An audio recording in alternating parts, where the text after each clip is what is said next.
I don't know why I decided to sit on top of this dresser, but there it is. This dresser is about to go through a major transformation. This poor thing, it was being used as a garage dresser. I know that, we use them in the house until they get worn and then they get demoted and they go to the garage and they become useful. But I was glad to pick this up. It's been used hard, broken. There's lots of veneer chips and I don't even know what happened there.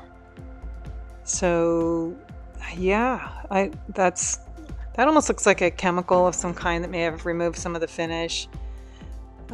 Scratches that look like they tried to be touched up, and it's just rough, this poor thing. But hey, it was free. Although free isn't always free. Free usually means there's more work involved. Stains in the drawers, but it's a Drexel, and I didn't even know that till I got it home. But it's a beautiful dresser. It has fantastic bones. We're going to do something big with this one. I'm Shireen with Olive Street Designs, and I'm showing the process of furniture refinishing so you can learn too. Be sure to subscribe and follow for more. All right, first things first, I cleaned it all. And now I'm gonna have a little experiment. Which one's faster, stripping or scraping and sanding? I'm not usually one that uses stripper. I find it to be messy, and I'm going like full gas on this one. This is chemical stripper. This is not the environmental friendly anything. And I put it on there. I let it sit for about 15 minutes and came back.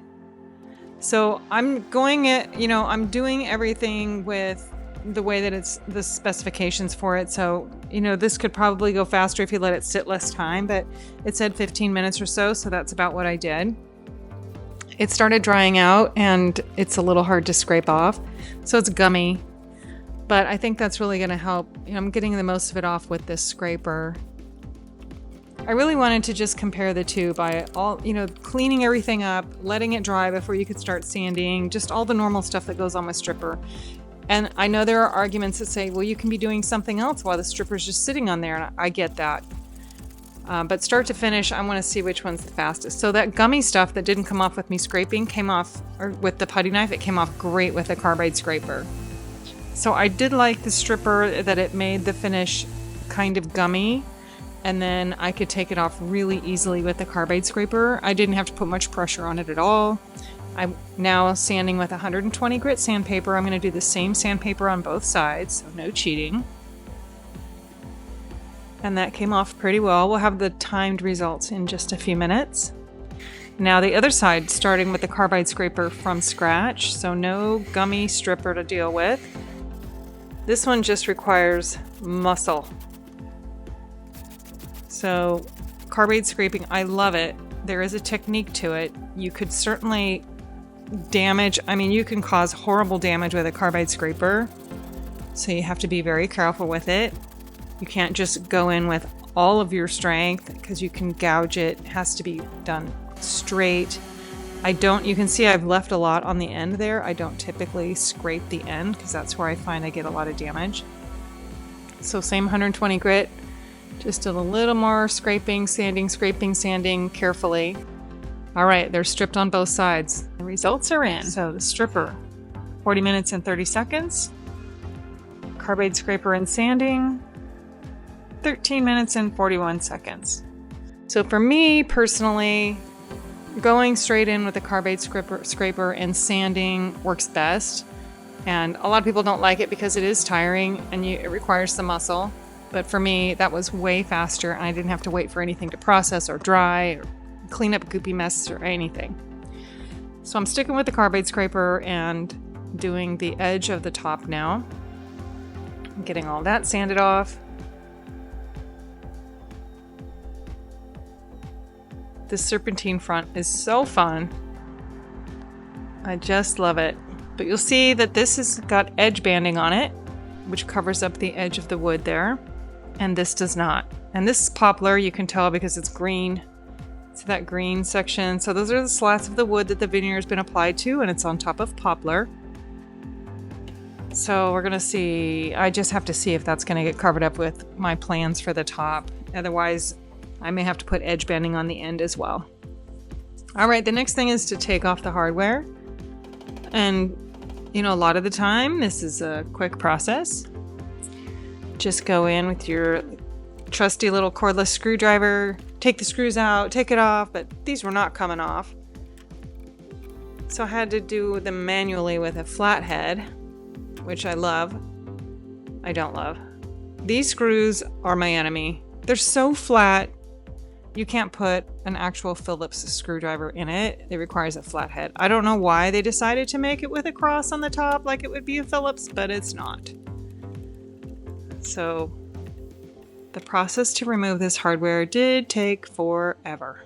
But I got one drawer done, and as I take it out, I am sure to number it because these needed to go back in this same spot. I did spend some time before I got started here kind of playing around with them just to make sure they were in the right spot. So they all got numbered. Now it's time to sand these. I am not stripping this entire dresser down, so you see that I stripped the top and I'm scuff sanding this. Now this is a pretty heavy duty scuff sanding because there's a lot of damage to this. There's a lot of dents and dings and scrapes because, again, this was a garage utility dresser. But I want to make this beautiful, so I'm going to spend the time here doing the sanding to get all those fine scratches out. Some of the huge dents and dings, and certainly those big chunks of veneer that are missing, I've got to repair. But scuff sanding not only gives a better rough surface for the paint and primer to adhere to, but it also helps to flatten out a lot of those really superficial scratches. And now I've got a piece of folded over sandpaper that I'm just doing that one little detail. I call those crumb catchers on the top. I don't know what I call them on the front of the drawers, but they're just the details there that they're rough because they've been routered, and which is fine when it's stained. It's not a big deal, but when you go to paint that, it just looks horrible. So you really have to sand that smooth. All right, this is the first of many cleanings. And I just have a microfiber towel that's just, it's barely damp. I don't want to get it soaking wet. But this is my Bondo kit. So whenever I need Bondo, I just pull this thing out. It has everything in it that I need. So there's the Bondo cream. And I'm hoping that that's all I need. And this is the hardener. So the hardener is really the activator. It causes the chemical process to begin. Because a two-part epoxy, or this isn't an epoxy, I don't know what it is, but it causes the two parts to activate. And then now I'm fixing that big chunk of veneer that was missing. And I'm really just going to go around all the drawers and looking at places that have, you know, chunks out of them or big dents and things.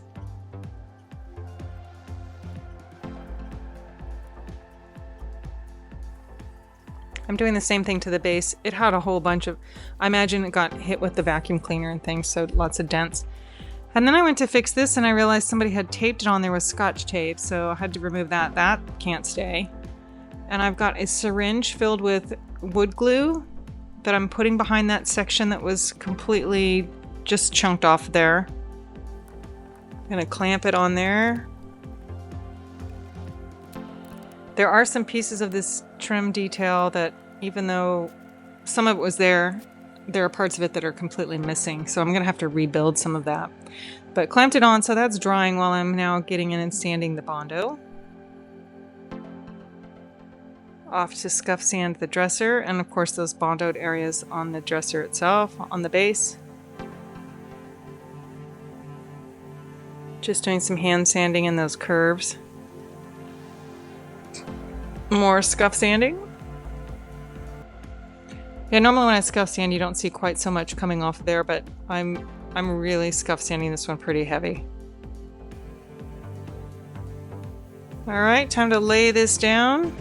And I'm laying it on top of my dollies, so I have some wheels under it, so I don't have to drag this around on the garage floor. But you can see there's chunks missing out of it. The glue did a great job putting that piece back on, but now I've got to replace what's missing. The surf prep, I got the surf prep out with a pad on it so I can do these areas. course, getting all of this done. If you ever want to invest in a surf prep, it's a fantastic sander. It works great for me. I use it all the time. I get lots of questions about people ask me, what in the world is that sander? That's amazing. It's a Surf Prep 3x4 electric ray. All right, now that I have this laying on its back, it's a good time to see if there's any spiders hanging around underneath and clean that up. Another cleaning after the Bondo. Okay, so I slapped a bunch of Bondo on the front of those details there, and now I've got to make ridges again. So the Bondo is like this big hunk of something sitting there, and now I've got to sand it in there. And I'm going through my contour blocks, and I'm finding one that fits in that ridge nicely so that I can sand this and create the ridge again that goes in between there. So I'm really just having to rebuild a lot of it. And I wrapped a sanding net around it. I like the net for some things. I think it really, especially when I'm hand sanding with these contour blocks, the net to me seems to work the best. And it's just more pliable. I like how it wraps around the contour blocks the best. All right, this felt like about 2 hours of sanding, and I have this sped up so fast it looks like I'm not even sanding. It's going so fast. Trust me, I'm sanding. My poor fingers were just raw, but I now have those details back. It's hard to tell here because of all the color variations, but once that's painted, you'll see it's like you wouldn't even know that it was so damaged. Back on the wheels we go. Things are better with wheels. And that one's missing a block. So I did cut a block off camera, and I'm just gluing it back down. Those blocks are important because they're the stops for the drawer, so the drawer doesn't sink too far into the cabinet. If they weren't there, the drawers, when you go to put them in, they'd go like an inch too far in. All right, one more cleaning. This is 3 times these are getting cleaned. Everything was just dirty and dusty, and of course I've sanded and done Bondo, and just a mess. All right, I think we are clean. On to the next step. We're gonna start mixing up some paint for a paint wash. I'm gonna mix a couple of colors. So I'm using Evolution paints. This is Hybrid Beige and Java. And it's not a combination I've used before. I don't know if I would use it again, but I just trying things out. I like to mess with stuff, but it created kind of a cool tan color. Now Java, although it's called Java, it has a lot of gray undertones to it. So you can even see here that it's going on quite gray. And in my mind, the vision I had for this was something a bit warmer. Although it is helping to cover the ends of that exposed poplar on the end. The thing with paint wash, it's such a thin layer that you can tweak it. You can do it again. There's so many things to add. And now I'm going to do a large quantity of natural, which is clear, and a little bit of dark walnut. And in my mind, I'm creating kind of a glaze that's more, or a stain that's more translucent. Of course, my temporary handles, these adjustable screws that we never use for anything else, because who's got time to cut these things? I've never found any way to really cut them so that they're straight enough to use. So I use them as temp handles, but there's another look at that repair. Looking good. All right, the paint wash is done, and I found a couple dents that I wanted to repair. And of course, I'm just destroying my paint wash. I don't know why I didn't fix those first. Again, this is, trial and error, and I get through something and I'm like, nope, that's going to bug me the whole time, so I'm going to repair it now. And if I have to do some blending at the end, I'll do it, but it was worth it because those areas would have bothered me. So I have some more of the paint wash that I mixed up earlier, and I'm just going to try to blend it here.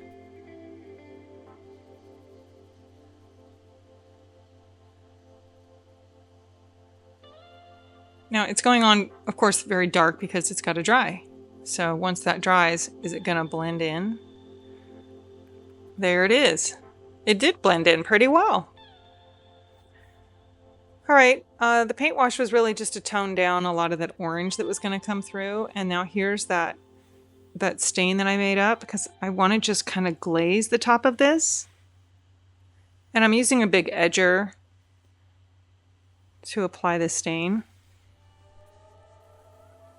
See, I wanted it to not be too dark and be translucent or transparent. I have to let that dry and see how it works. That area that I hit again with the paint wash is not staining very well. It's being weird. So I'm having to go back and see if I can blend it a little bit more. All right, I did that actually a couple of coats. Now you can see this coat is much darker because I did it again. I let it dry, did it again, and it's coming out better. I would say better. It's not 100% my vision, but I'm gonna let that dry and see what it does. And I'm using another product. This is now an actual glaze in Java. So this is the Rust-Oleum actual decorative glaze, and I'm glad I did that because that is more of what I was going for. So there it is, Java Brown. It's a semi-transparent glaze, so you're still seeing wood grain through it. Plus I'm making it streaky on purpose because I wanted it to have more of a wood grain look, and that I'm happy with. So I let that really, set up and dry. Glaze takes a long time, so a full 24 hours I let that sit. And I'm doing a top coat. This is clear. I haven't tinted it with anything. I've learned my lesson. I've done that a couple of times before and gone to spray a tinted top coat, and it didn't come out very well, so I don't do that anymore. I only do clear. Sanding in between coats. I'm normally in a tent. I know everybody sees me in a tent, but I'm doing this right outside because it's clear. I'm all right with it. It's not a windy day. The bugs were even playing nice. Nice top coat. I did 4 layers of top coat. I really like these to be durable. And again, let that dry overnight. So this is a multi-day project. Now for some taping, and I'm carefully taping, and I leave the top edge exposed with the tape. I'm using wide tape because I put saran wrap over the top basically, and I fold the tape over, secure it all down, and that's how I tape off my tops. Time to put up the spray tent. Into the tent we go. And because the bottom of this, I have so many areas where I have sanded all the way down to bare wood, I know that that's going to bleed. I just know it is. I could tell when I got it wet, it turned orange immediately, and like the tannins are just going to leach through that. So I went in with that cover stain, which is an oil-based primer, just to seal everything in.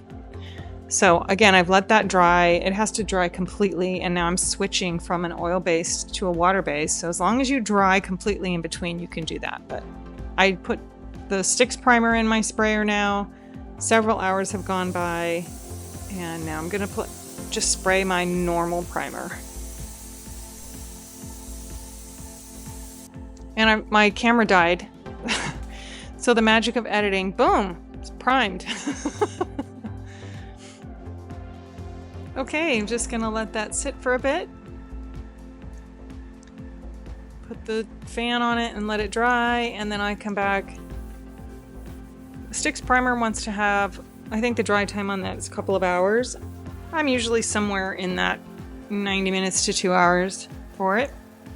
And I'm doing my little sanding. This is the best time to do some sanding. Primer sands so well, and it makes everything so nice and smooth for the paint. And I am using Fusion Cathedral Taupe. Fusion sent me this paint, just wanting me to try it out. I love this color. I've seen so many other different refinishers use it, and I was happy to, give this a shot. So this is why I was staining the top a specific color so that I could use this paint with it, because this was my vision. So having not used this paint before, I wanted to be really careful with my sprayer settings. That's why I was testing it out on the cardboard. I got my settings all right, and now I'm spraying on my first coat of Cathedral Taupe. Really creamy paint. I liked it a lot. I think it sprayed very nicely. It looks a little yellow here, but part of it is because my tent, the top of my tent is blue. So it changes the hue of the paint a little bit. But let that dry. And then use those temporary handles to pull these heavy drawers out because I need to touch up the tops of the drawers. And I do this in between coats so that my next coat will be another sprayed coat of paint and it will blend all of this in.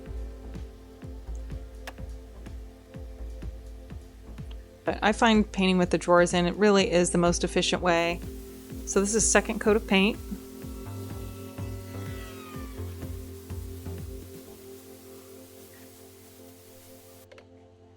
And I'm going to tint my top coat. So I just dump the paint back into the canister and I get out my top coat. And I have not cleaned my paint sprayer. You see it's still covered with the paint. And I'm just going to put top coat right in it. And that is going to tint my top coat.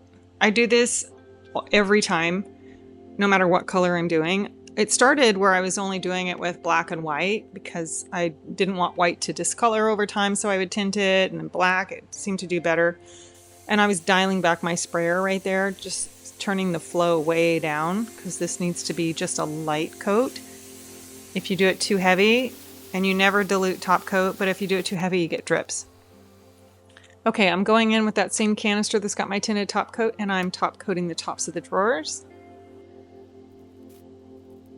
The magic of editing, I did a top coat all over the entire dresser and let that dry, and now I'm revealing the stained top, and now I'm seeing my combination of colors, which I love. Love, love, love. Okay, I need to freshen up this hardware. I am not usually one that reuses hardware, but this definitely is going to go back on. Love it. So that's vinegar and water. 15 minutes, this is going to not really boil, but just be really warm. And it does change the hue of it a bit, but it'll scrub right off. So I had Barkeeper's Friend and steel wool. And lots of elbow grease. This is where it's just plan on spending some time. But oh my goodness. Wow. It's like, that almost looks like I've spray painted it, and it is just shining up so nicely. It did take some definite time, but so worth it. It's just gorgeous original hardware. All right, it's the next morning. Everything dried again overnight. Getting the hardware back on. And sometimes I actually head to the hardware store and replace these screws, but I was torturing myself and I reused those same screws. Okay, we're gonna line some curved drawers. This is always interesting. I do get lots of questions about it because it is probably, I think these are usually the most difficult to line. I cut my width and then I'm gonna set my curved drawer right down on top of it. Now you center it. I trace out the design of the curve and I cut the curve.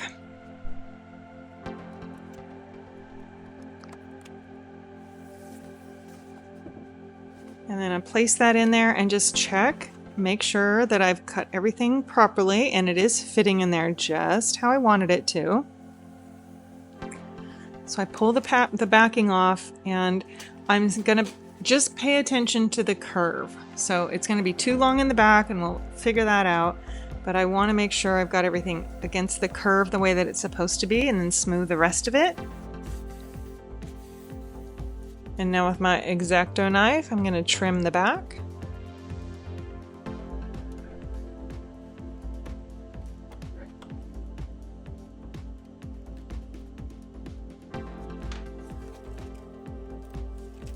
Okay, a plastic putty knife just to get all the bubbles out. And there it is, a perfectly lined curved drawer. All right, time for some wood conditioner. These are very old. They are very dry and they just need some nourishment. I just love the way that the wood looks when it's just all conditioned and it just feels so nice.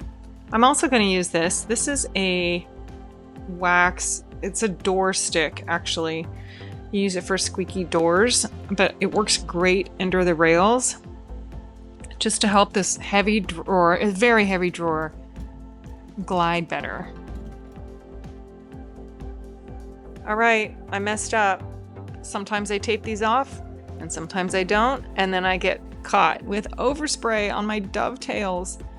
So I am using regular isopropyl alcohol. This is 70%. You could use 90% here. I've got it on a rag and I'm just gonna rub it off. And this is even sat over, because I painted this yesterday and the alcohol is still taking it off. Now it evaporates very quickly, so that's why I have to keep getting more. But it is taking that overspray right off. So if you ever mess up a little bit and get overspray on something, alcohol is your friend. I mean, you could use acetone, but I would be afraid I would get it on my painted surface where I'm not so worried about it with the alcohol. If I got acetone on there, it would just mess up what I've already painted. And there it is, it's all clean. So just some wood conditioner on there. Looking good. So let's take a look back at where we started with this poor dresser. And here we are now. I just love how this turned out. This was my vision, and I love it when you have a vision and you make it come to life. And this dresser is, I think, just beautiful now. I really hope you like this. It's one of my favorites. I just love how everything came out. So if you like these kind of transformations, be sure to follow for more.